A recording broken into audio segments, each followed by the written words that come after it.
We run the largest and longest, and I don't mean just in how long it takes. I mean, it's been going for 28 years. Running, 28 years.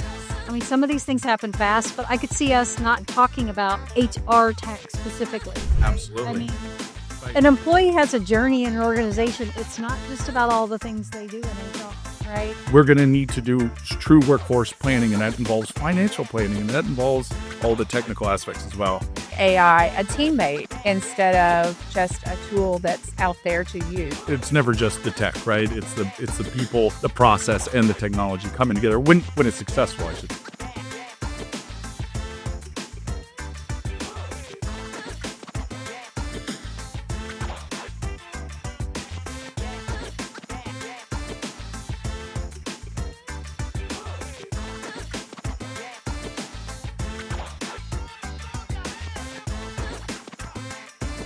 Good to be here in the HR Executive Studio with the Work to Find podcast crew and my own personal favorite crew, of course, the Sapient Insights Group. I'm Cliff Stevenson, Director of Research here at Sapient Insights Group, and I'm joined by Terry Zipper. I'm the CEO and Managing Partner at Sapient. And I'm Susan Richards. I'm the founder and one of the owners at Sapient Insights Group. And this is really, to use a football analogy, because we did go to the Monday Night Football game, this is a bit of our Super Bowl, right? For Sapient Insights Group. Absolutely. This is what we've been preparing for the entire year. We run, and I feel like I'm going to have to brag a little bit, but that is what we're here for. We run the largest and longest, and I don't mean just in how long it takes. I mean, it's been going for 28 years. Running, 28 years. Yeah. Long before any of us were born, this has been going on. If you're watching the video, you'll see us in the pink. We are all about pink. Exactly. We love it. And so this year is the biggest one we've ever had. It's already the largest survey in terms of spread. We had over 10,000 individual participants take it. That's of the clean data, right? We had so many people take it. Right. And over 4,500 different individual companies. And I thought I heard Stacy say on stage, get the 350-page report. That like, did we add 100 pages to the report this year? We end up with 100 extra pages in that report. As the person typing it.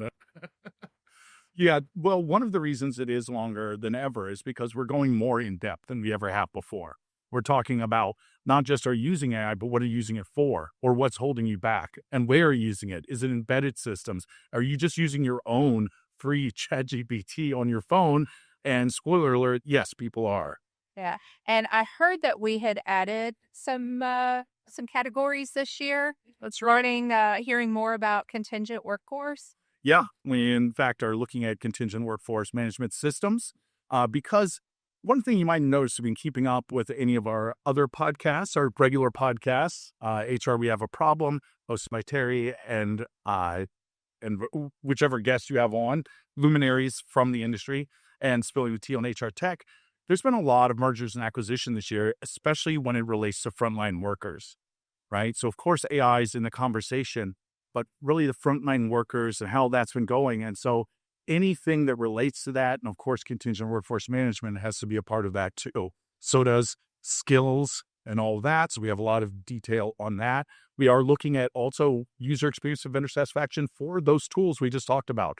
Your ChatGPT, Perplexity, Microsoft Copilot, all of those. So it's really blurring the lines. It's something, Susan, you and I talked about a lot, is what even defines HR tech anymore? When you look around the floor, and I guess I'll turn this over to whoever wants to say it's here first. You notice any changes to this event this year in terms of who's here or size of booths or absences? Anything that surprised you, Susan? I usually see a lot of learning platforms here, and they're absent this year. So I don't know what that's about. But I usually see Docebo and Scoops and others here, and they're just not here this year. We spent a good amount of time in the Cornerstone booth yesterday and heard about all the new wonderful things that are happening there, but haven't seen some of the other players that we normally see in the space. Yeah, Degreed is also missing. Right. But which is odd because we're going to be talking a little more about our voice of the customer research that we reference in just a bit. But when we saw where spending was going, we know spending isn't as big. Let's just say in the most positive way. It's not as powerful as it has been in previous years. Yeah, spending continues to inch down. It continues to inch down. But where spending is happening is in learning, right? We do see, at least in the enterprise space. Right. So we would have expected to see those platforms here this week. Yeah, it is. Wonder where they're going. Yeah. Yeah. If any of you are listening and you have some insight to that, we'd love to hear. We'd love to hear about it. We're all in the information gathering business, right?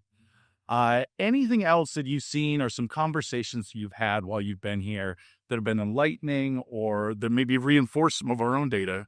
Yeah, so a lot of the up and comers you've seen the ones that have been around for a while have the traditional booths. The up and comers have like really expanded this year. Like their booths have gotten bigger and bigger. They're doing a lot more at the event and just trying to bring people in, and and they showed up really well in the survey this year. So there's a lot of new kids on the block. Yeah, Rippling was one of those new kids on the block that we were watching 3 or 4 years ago. I remember they were in Stacy's emerging tech ones to watch, and all of a sudden they've just exploded onto the scene, and not just this small business, but in mid-market and maybe even seeing them in enterprise. Yeah, I think Hi Bob's another one where I don't even think they were here 2 years ago, maybe 3 years ago. Like they've only been at the show for the last couple of years. Yeah, I remember briefing with them like 2 years ago, 3 years ago, and I was like, "Who are these folks?" And just hearing their vision and where they were trying to go, they were another one that were like, "Oh, we need to watch them." Yeah. It's interesting you mentioned Hi Bob and Rippling specifically because both of them made some waves. Or, I think maybe we could even say that, part of the fundamental appeal is with Rippling having HR and IT in one space. And then with Hi Bob acquiring Mosaic and having finance as part of that conversation, it kind of goes back to this thematic thing that we were talking about. That's, where is HR tech? And if we're really trying to do this, if we're really elevating ourselves to the point of strategy for the business, and, that has some repercussions negatively too. Yeah. Part of it is that, we're going to need to do true workforce planning, and that involves financial planning, and that involves all the technical aspects as well. Yeah, I think it does bring us back around to that idea of workforce tech. It's not just about HR. Right. The IT component of this, the finance component, HR, IT, finance, operations. I mean, these need to be more integrated. And just working better together. Yeah. Yeah, the days of us working in silos by function, I think are quickly moving to the background, and we're going to see, or we have to see, more cross-functional team efforts going forward, because all of the things that we typically have seen in HR technology are now impacting and having contributions to the business outcomes for not just HR, but operations, sales, marketing, IT, finance, and the rest of the C-suite. Yeah. This, I know this is your area of expertise, right? We're really talking about is change management, right? This is, there's that term. What's that term? HR and change management and change leadership. Yeah. When we're talking with our colleagues about AI and how prevalent it is and how much the organization is leaning into AI, conversation very quickly shifts to, okay, we've got the tech. Now, how do we get people to adopt it? And the conversation quickly shifts to one of change management and getting ourselves and our colleagues over the fear and into that space of being excited about AI and learning to use AI as a tool. And even in some of the conversations this week, considering AI a teammate instead of just a tool that's out there to use. Yeah. And just like a teammate, that also requires sort of thoughtful, almost like a friendly, but also compliant approach. I know I've really stretched the analogy here, but, there's a lot of this. If we're going to be using these tools, they still need to, HR needs to have a hand in how they're used and have some guidelines and some ethics. We were just talking about people using it for, writing job descriptions or for writing performance reviews. And you're like, wait, you just violated HIPAA. Yeah. Um, well, thinking about that compliance topic, I heard our vendors talking about compliance this week more than I have heard them talk about compliance in probably the last 10 years. Yeah. And I think it has something to do with this introduction of AI into the workspace. And no longer can we rely on the humans to make sure things are compliant, but now we have to make sure that our work tech is compliant as well. Yeah, and we're even seeing new vendors come up in that space Yeah. that do that kind of work. Lanai comes to mind, Fair Now as well, that are kind of keeping an eye on that and working in that in-between space. It's interesting to see, IBM is here, Atlassian's here, and shows up in our research. Yeah. And maybe not the first thing would come to mind, but then you start to realize there's a lot of need for all of these things and to tie it all together. I mean, Anaplan is one we've long known about. They're coming from the financial planning, but what is that? When we really start bringing everything together, isn't that part of workforce planning? So, It is part of workforce management. It is. Yeah. And if anything's going to break those barriers down faster, it's going to be the AI, platform coming into this. I mean, I could foresee, us not talking in maybe 5 years, maybe a little longer, but I mean, some of these things happen fast, but I could see us not talking about HR tech specifically. Right? Absolutely. I mean, Right. an employee has a journey in an organization. It's not just about all the things they do in HR, right? And as you think about, integrating AI into the business and how that's truly going to create value in the business, it's going to be across everything that employee does and touches throughout their life cycle and their day-to-day apps, the things they do from a financial perspective, the things they need to do for their own career perspective. I could foresee this being a lot more integrated. So it becomes work tech instead of HR tech. Yep. Absolutely. We already see some of these during some of our conversations with some of the vendors that are here talking about we're going to be able to pull both and push data into like Salesforce, for instance. That's where people are spending their time. So I need to be able to pull information on, who I might want to hire and the sort of skills that I need directly from Salesforce and work back and forth and like, okay, here's the data that we have and here's what we're looking for because these are the kind of people that we're selling to or whatever the case may be. And Salesforce is another one that's here. So, well, a lot of times at the end of the day, the employee doesn't care what you're using. They may not even know. I mean, they just want it to work. There definitely are organizations where they try to make a big splash and, the employee can tell you, hey, we use Workday, we use iSolved, we use whatever, but do they need to know? Is that important for them to know? I think what's important for them to be able to do is to do their job. Yeah, that's so interesting, Terry. So many of the big transformations that we've worked on in the past branded themselves as Project Phoenix or Project Pro, or they didn't even use the name of the technology. They didn't talk about, oh, we're implementing UKG or oh, we're implementing Davecourse. It's, hey, we're implementing a new platform to make your job easier. So I could see that becoming even more prevalent in the future. Absolutely. There's that blending between anyone that's been in the business knows that it's never just the tech, right? It's the people, the process, and the technology coming together when it's successful, I should say. Sometimes when it's not successful, it's. Well, you mentioned the transformation efforts, and we do a lot of work in that space in advisory, but we also do a lot in leadership. And in fact, your closing keynote session in the Women in Leadership for HR Tech was that just Monday? It feels like a week ago. This is a very long conference. It was Tuesday. It was Women Leading Through AI. I probably have the title a little bit wrong, but that was fascinating. It was a packed house. People love to hear it. You had a really diverse group of people in different levels of leadership. Yeah. And what was really cool is it felt informal, but obviously there was some scripting too, but it was pretty interesting. Did anything from that surprise you, or did you hear anything where like, oh wow, I know you're sort of moderating the panel, but you probably also were like, I need to write that down. Yeah, I wish I had a pen.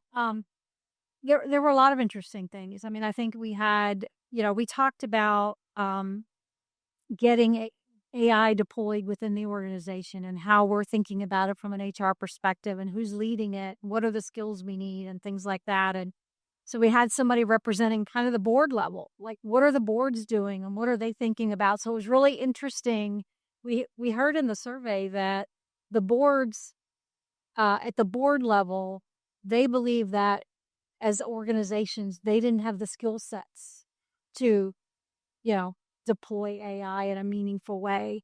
I think we heard from Jenny that's probably That was reinforced. that was totally reinforced. We heard from ACTA around, at the CHRO level, leading that piece of the business within the organization and in healthcare, no less. What they're really seeing on the ground, right? And then Julie from UKG talked a lot about what she's seeing and hearing every day. She's traveling around the country, meeting with, just everyday people that are trying to learn and get involved in some way. So it was really interesting. Some of the things she learned and heard were from people that were, they believe this generation of older people aren't willing to adapt to AI. And Yeah, she had some most contrary information, didn't she? it was awesome. So yeah, I mean, there's some very different conflicting things as you move through the organization. That was the whole point of what I wanted to talk about and get out for people, because everybody's struggling. Everybody's trying to sort of figure out not just where to start, but when to start, because it's not like their day jobs went away. And again, the executive level saying, Do hi. I'm like, well, what the heck didn't does you that see, mean? and what we saw in Stacy's presentation this morning was, yeah, all of us are using AI at the consumer level. We are doing AI, but Yeah. but when you start talking about at the business level, that was a very interesting conversation. Well, and I'm interested in this dichotomy of recruiting using AI to recruit employees or to bring people through the door, get them into the process, and a bit of pushback from the HR leaders and hiring managers about employees using AI to write their resumes. I had a As I'll say, not I had a real life example of I know this organization uses AI to write their job descriptions.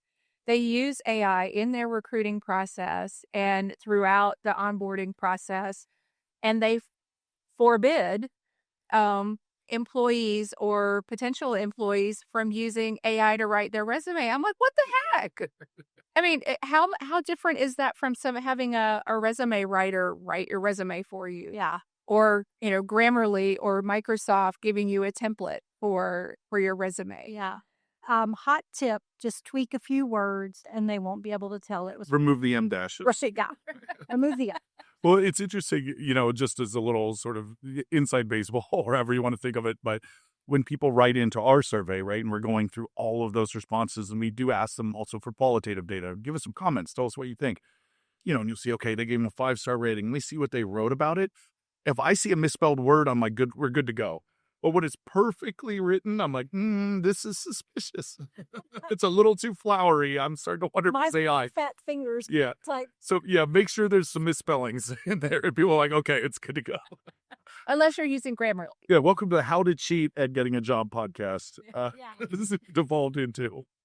That would actually do pretty well. Write in if you want to hear that one. Yeah. Yeah, it is interesting. And you're right, there's a lot of use of AI. In fact, we saw the number one use is writing job descriptions, right? Yeah. So we're going to write job descriptions, still the number one use case for it. It's a fairly low risk use, right? People are a little concerned about using AI to make decisions. Where it's successful, it's in these sort of things. But if, you're going to write job descriptions in AI, then Yeah, why not? Right. then why not leverage it all the way through the process? Right. Especially if that's the skill you're looking for, right? But and in most job descriptions now there is a requirement or at least a preference for um, capabilities around AI. Yeah.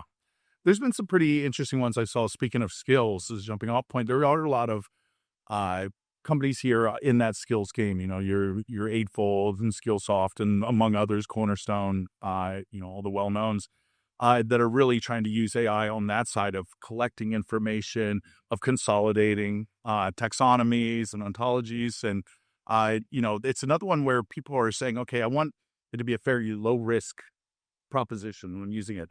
But I would argue that there's some risk there, right? When you're creating skill sets based on AI, and because it's a very hard one to check, right? Right. Yeah. That's where I would recommend definitely having a human in the loop and having it at several places in the loop. Yeah, I think that's kind of been the watchword. We were talking about, what do you need to do AI, right? And I'd say maybe last year at HR Tech, you saw a lot of now with AI stickers plastered on everything. And now it's a little more like, okay, AI is used, but we're specifically looking at use cases. What is the actual, Right. what are we actually doing with AI? It's not just we have it, right? I see him being more of an enabler than anything else. And, I love the idea of looking at a business process and identifying where there's a bottleneck or where are there obstacles. Where does it take too long to do things? Where are there errors that occur?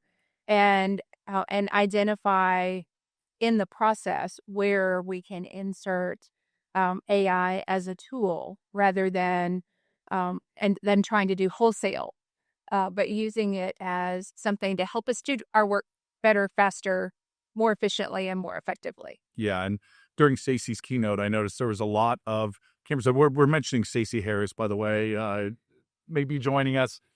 Chief Research Officer here, has one of the most popular keynotes, regardless of when they put her on the actual schedule. We'll talk about that later.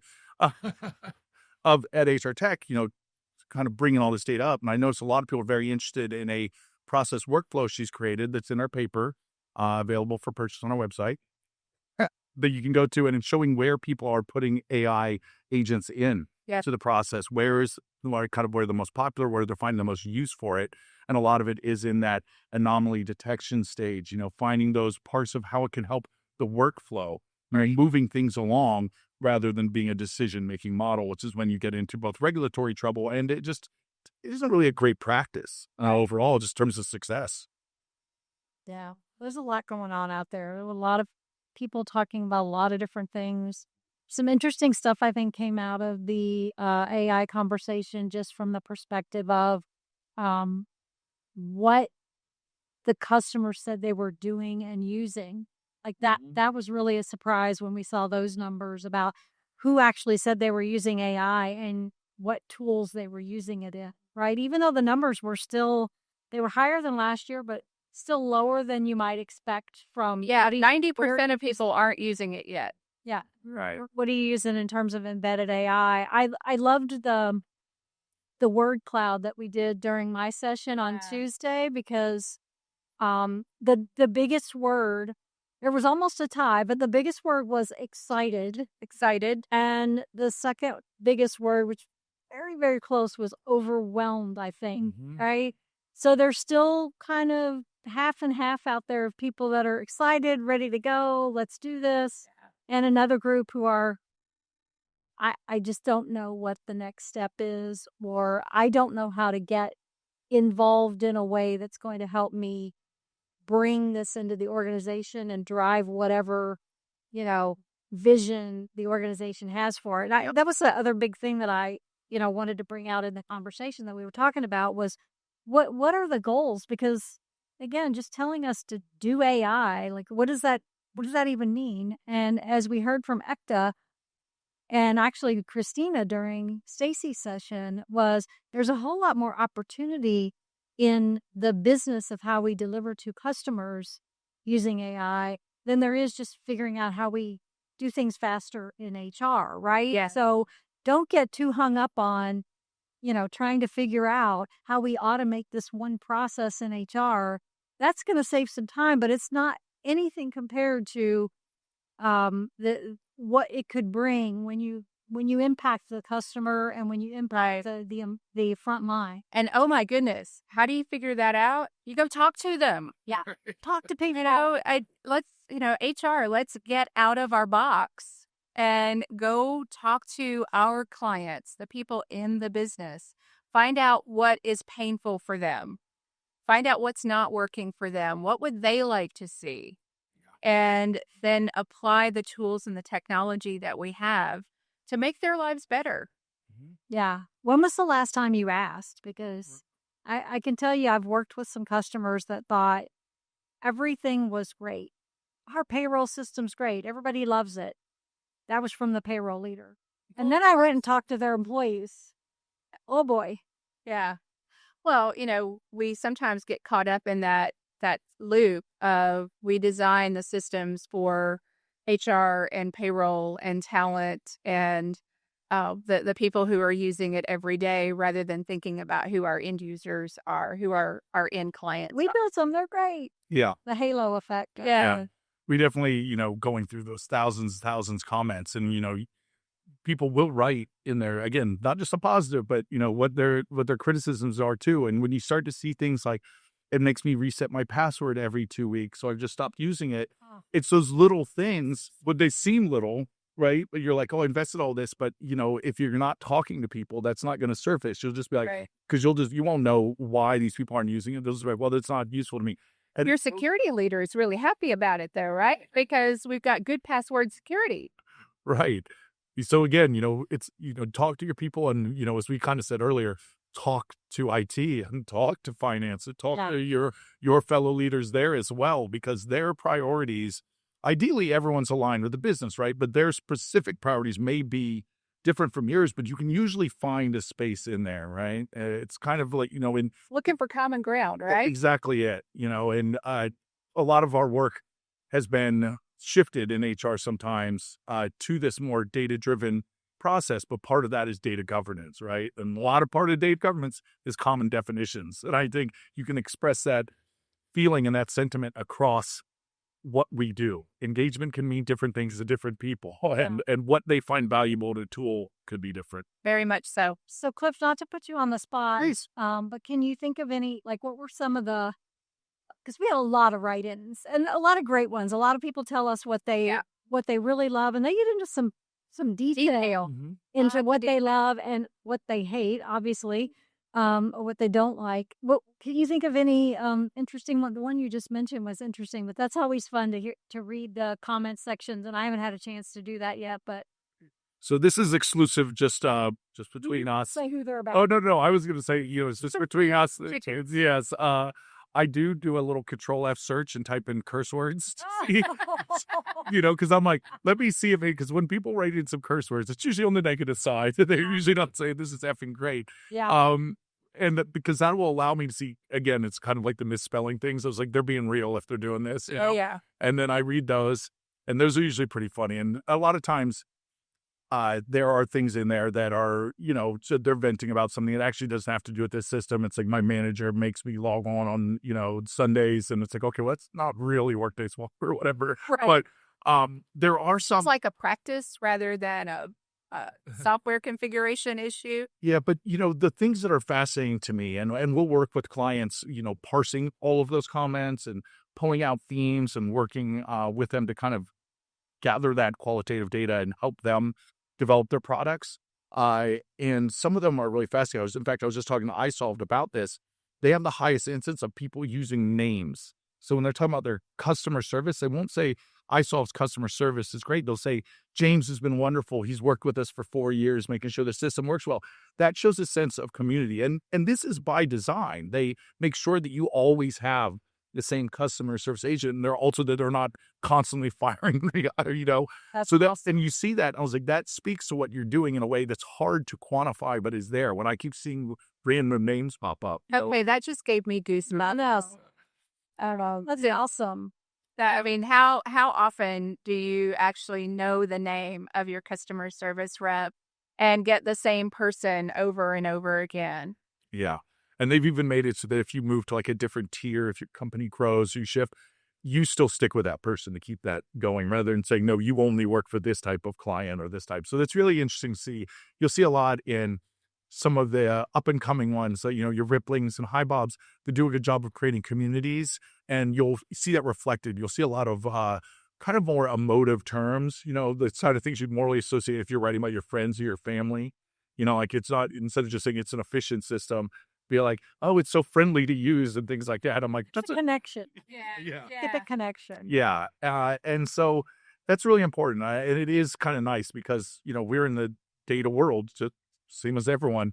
And you can get lost in the numbers and you're really trying to figure out what's really driving these behaviors. And so it all kind of comes together. But yeah, I really do like reading through the comments. I mean, the survey is large in terms of the amount of data, but I do think it's well worth time going in. It's almost a corollary to what you were both just saying, right? You can't just look at the numbers and what coming in a 4.2 versus a 4.15. You really have to sit there and more or less talk to the people that You got to look at the qualitative data in addition to the quantitative. Yeah. Yeah. I think my favorite one, and this was related to why did you take the survey, was because my boss told me to. That was awesome. I mean, usually it's like, because I get the report for free. Yeah, or, that's my favorite. I Get really the want the report for data. free. Yeah. But the one that was like, yeah, my boss made me, was awesome because, Well, then there was somebody who wrote in and said, I need the recertification credit. yes. Yeah. Oh, yes. That's a That's classic. a good reason. Yeah, it's good enough. It takes some effort. And if you're trying to work on your HR system strategy, filling out the survey is probably a good place to start because it'll force you to go around and get answers to the questions about all the technology that you have from an HR perspective. It's a great place to start. And so many organizations hire outside consultants to tell them what their current state is. Yeah. And when you take the survey, you know what your current state is. And that gives you a great foundation for figuring out your roadmap of where you want to go. I mean, you're halfway there. Yeah. I knew you just wanted to put in Bon Jovi lyrics. Read me to my music. Yeah. Oh yeah, that we're going. But yeah, I think we're more than halfway there. I think we're probably wrapping up here. But Yeah. you can reach out to us. You can, if you find us, come talk to us in person. We're in pink. We're in pink. Always. But you can find us at sapientinsights.com. You can write to any of us at that website, all of our first names, if you're trying to email us, LinkedIn, however you want to do it. And I'll say on a personal level, because this is really a conference about HR. I mean, it's about tech, but really it's about what we're doing and trying to think about that practical advice. It has been really wonderful in that sense of community and family to get to see both of you. We all work remotely. And to see everyone from the team in person and to get a chance to bond. If you can create a company that has such a feeling of warmth and friendliness like you guys have, then you're succeeding. Yeah. Well, thank you, Cliff. This is my favorite time of year. I mean, honestly, this is better than Christmas as far as I'm concerned. So I get to see all of my friends, all my family, all my colleagues, work colleagues and friends that I've known for 20, 30 years. We sat last night with a group during a happy hour, and it was just so warm and lovely to see people in real life and trade stories and laugh and just just be here with people that we love. Yeah, it's fantastic. It is our Super Bowl, and it's extremely challenging and stressful running up to this show. Like, we are just running 100 miles an hour. There's some, but it's all for you. Tempo, it's all for you, our clients. There's some crazy stuff that happens as we're trying to get ready. But I tell you, once we get here, all the pressure is off because now we're just here. We just gotta deliver. And like Susan said, it's just so much fun to be here and to be talking about these things and to be, helping others think through these challenges, because we all want to create that best future of work. Yes. No, well said. Well, thank you all. All right, you, Cliff. Thanks for that. A wrap? I think that's a wrap. Our sound guys left, so we'll just butter unintelligibly into the microphone for our live studio audience. Yeah. Well, thank you all for being here. Deanna keeps hiding from my point of view. I don't know if she's trying to not be caught. Deanna forcing everybody. Number one, She's a recognize the absolute best. Yeah. Uh, You should put her. if you need a CHRO, there's one right there. Yeah. or at least a leader of HRIT. I think she would be great HRIT. Baker. She's gonna. You know what? CEO. Yeah. CEO. Oh yeah, okay. I always skip Here's it. a promotion for you. All right. Shout out to everybody. Yeah, Shout out everyone. to Summer who couldn't even. Yeah. Oh, yeah. Summer and Allison and the gang back at the ranch. Yeah. Shout out to their new bundles of joy. Summers, who's already come in. Allison, who will be soon. So